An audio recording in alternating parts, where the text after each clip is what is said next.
Ho ho ho, it's me, Lucie Spills. So I thought I'd do another episode as there's a lot of shenanigans going on right now with the terrible twosome and their plans for 2025 and 2026. Let's dive in.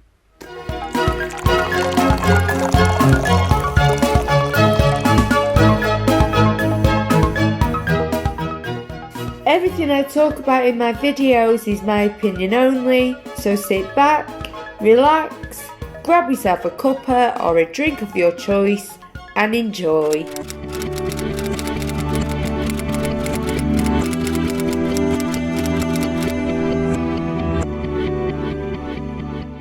So firstly, I wanted to talk about the Carol concert, which was on the 6th of December, but will be aired in the UK on Christmas Eve, so I'm very much looking forward to that. Some of the pictures were stunning.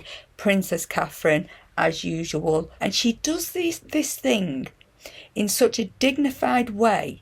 Like, she has this approach where she doesn't try and steal focus from King and Crown, or anyone else for that matter, at all, but you really feel that warmth from her. She's the kind of person that you want to have as your best friend, you know, that kind of person. So as the Carol concert went so well, of course, time you watches, we have a leak from the terrible twosome, Has and Meggie Poos, and they've been snubbed and not invited for Christmas at Sandringham. I got it, Anna. This year. Sorry, I'm really bad at pronunciation. So it's Sandringham this year. And yes, quite right. Good move, King Charles, because they had invites. In fact, Meggie Poos was invited as a girlfriend, but when she was married, hasn't been back with her children to spend Christmas with them. But now they're not invited. They're snubbed and have to carve out their own plans, and it's only going to be Has, Meggie Poos, Lily, Archie and Doria. I mean, I'm sure they'll have a lovely time, but if you weren't so nasty, I mean, nasty's not even the right word, cruel is what I'm going to say, to the royal family, then you would be having a wonderful Christmas, an absolutely wonderful, beautiful Christmas at Sandringham. And you're not, because of everything you've done. Good move, King Charles. Good move. The other thing King Charles is really sick of is this narcissistic power play that Has and Meggie Poos like to play with the press and the public. You know, when they got the invite for the coronation, etc. It was, oh, we'll think about it. You know, to be in the headlines. Harry and Meghan are thinking about it, and they'll go back and forth for days, and it's just like, oh, no one really cares, you know. And I think he's seeing right through that also. So as soon as they get these invites, they scream it from the rooftops and then say they'll consider it. Now you've not been invited, now you have been snubbed, and you're, I'll say it again, butthurt. So I want to have a little chat about this German documentary, The Lost Prince, that's come out. And Meggie Poos has said it's just another one-sided attack on them of their life in the last 5 years, and they just want to escape it all. Meggie Poos, you started all this. Oprah, Spare, has his 3 interviews attacking his family. The list goes on, my love. You started all this. Now, Miss Grunwald also went on to state that Has and Meggie Poos set their bar very high. Oh, they never do that, do they? She also said that they've alienated all of their neighbours because Meggie Poos can't trust them. Is that some kind of a joke? I mean, seriously, is that a joke? With her verbal diarrhea, and she can't trust them? I think it's the other way around. I really do. So now we had Prince Harry on mental health disinformation. The summit where he looked like a sulky teenager all the way through it. And I thought he was quite rude to the interviewer, to be honest. So the interviewer was Andrew Ross Sorkin. So the first thing I didn't understand is why it said Deal Book Summit behind them when he's talking about mental health disinformation. So I didn't understand that. So Andrew Ross Sorkin goes straight into his victim narrative and he actually says, quote, he's had the hardest life than anyone I know. What a load of bollocks. I mean, yes, he lost his mother at a very young age. We all feel so sad when we think about that 12-year-old boy behind his mother's coffin. But everyone seems to forget, and I think Has does too, that Prince William went through that also. And he's not behaving like a petulant teenager, you know? And everything else that's happened in the last 5 years, he's brought on himself. He's only got himself to blame. That's it. While being heavily influenced by Meggie Poos, of course. So immediately, he just looks like he doesn't want to be there and manages to insult the whole audience. I forget the exact quote, but he says something. But he says, "To you wonderful people," whilst insulting them. I forget the quote. Please drop in the comments the actual quote, or I will find it. It's doing my head in now. So I'm not going into all of this because it's very boring, infuriating, and a little bit on the aggressive side, I'd say. So Andrew brings up the speculation surrounding their marriage, which has been going on for a long time. I've been saying it for a very long time. So he brings that up and Has made some stupid joke that no one laughs at and says, well, you should have known that she would be in California and I'm here in New York. No one laughed at that. It wasn't funny, Has. And I'd actually say this joke was a bit passive-aggressive, to be honest, and it really did seem that way. So he goes on to say that the media have said that they've been divorced 10, 12 times, they've moved 10, 12 times. I've not seen one report about them divorced. I've seen a couple about them moving, but nothing about them being divorced. Yes, a lot of speculation of if they're together, but no, that's absolute nonsense you're talking there, Has, and you know that. There has been no reports saying that Harry and Meghan, or my dub name, Has and Meggie Poos, are divorced.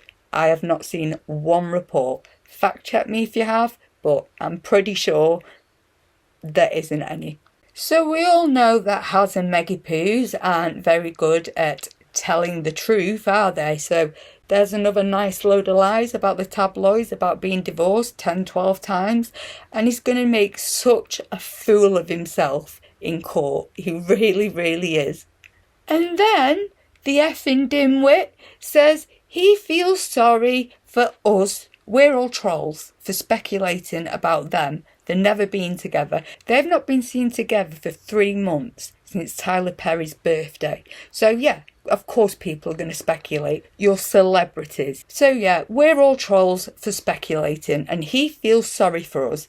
Genuinely, he says, because he says we're all there waiting for it to happen. They're going to divorce, and oh, it doesn't happen. Oh, and all our hopes and dreams come crashing down. Oh, I stay up all night thinking about it and everything. So while Has was doing his victim spiel over in New York, Meggie Poos was a +1 for Tyler Perry at the Paley Honor Gala, and she'll never be anything but a +1 to any of these events, trust me. So this is why she hijacked the red carpet so much. So I saw her on the red carpet 5 times. Once on her own, where she had to be ushered off, very embarrassingly. I've seen that happen twice now, probably more. And there was also 2 of her with Tyler Perry. One of her giving him a massive bear hug. Meggie Poos, we know he's your friend. We know you manipulated him when you didn't know him, rang him up, told him a load of lies, and he let you live in his house for free and flew you around in his private jet. So yeah, we know you're friends. You don't have to give him a big bear hug on the red carpet. And my favourite one was the one in the alleyway. So now we've downgraded from car parks to alleyways. Amazing. I think we'll get some alleyway pap strolls now, maybe. So in 2025 and 2026, their main focus is still the Archewell Foundation, focusing on philanthropy. I hope I pronounced that right. But focusing on philanthropy. Okay, so where's this I'm so sorry, philanthropy work? I'll just say charitable work. Where is this charitable work? Because we saw none of it in Nigeria. They were supposed to go over there, promote Invictus, talk about violations against women. Nope, it was all about anointing, like I said, Meggy Poos being their Nigerian princess, and they were flown around by con artists. Is that what you call charitable work? I don't think so. Much the same in Colombia. Not only did Meggy Poos in both countries dress highly inappropriately, and also cost both countries, both of them, a massive amount of dollars. All they did in Colombia, they seemed to just sit with a few parents for about half an hour trying to look compassionate, and that was it. That's all I saw anyway. But yeah, if that's what they want to call charitable work, and the 1 hour a week they do, okay. So through Netflix, the couple have acquired rights to write this book of Meet Me at the Lake, which is a romance novel based on their romance. Oh God, let's all go out and buy that, shall we? Oh my word, that will put me right to sleep with a nice cup of cocoa. Oh my word, and Has got another book deal as well. I mean, what could he write about? And honestly, in all honesty, what has he got to write about? He's attacked his family. What else can he write about? Polo? Did you watch that? Did you enjoy it? I certainly didn't watch it. I'd have gone right to sleep. But yeah, I did watch a few YouTube clips and it looked pretty snoozy. Yeah, what can he write about? He is an absolute dimwit. We've all seen it. I also really have to read you this quote. And also I'm dyslexic, so just bear with me for 1 second, guys. So, looking to 2025 and beyond, Harry and Meghan are likely to continue blending charitable with media projects, seeking to establish their long-term legacy as advocates for change outside the royal sphere. I mean, what does that even mean? Do they think they're going to create a royal family or something? What does that even mean? I just had to read it. Can someone interpret that for me? I mean, what are they talking about? Once again. I mean, isn't that what they've been doing for the last 5 years? You know, what they've just said? They are a walking parody, as I've said before, of themselves. Absolutely. There's just such jokes, the pair of them, they really are. So, I have read a few reviews about this boring polo documentary, Haz's polo documentary, and it has bombed. It has not been well received at all. So anyway, that's it for me today, guys, with my Christmas hat and my earrings that my mother gave me. It was a Christmas present. She has Alzheimer's, so she gives me a gift every day and says, this is for Christmas. And I just love her so much, you know. I think you've seen her on a couple of my videos. She's the best. So yeah, anyway, guys, that's it for me, and Merry Christmas if I don't see you before, and ring that notification bell.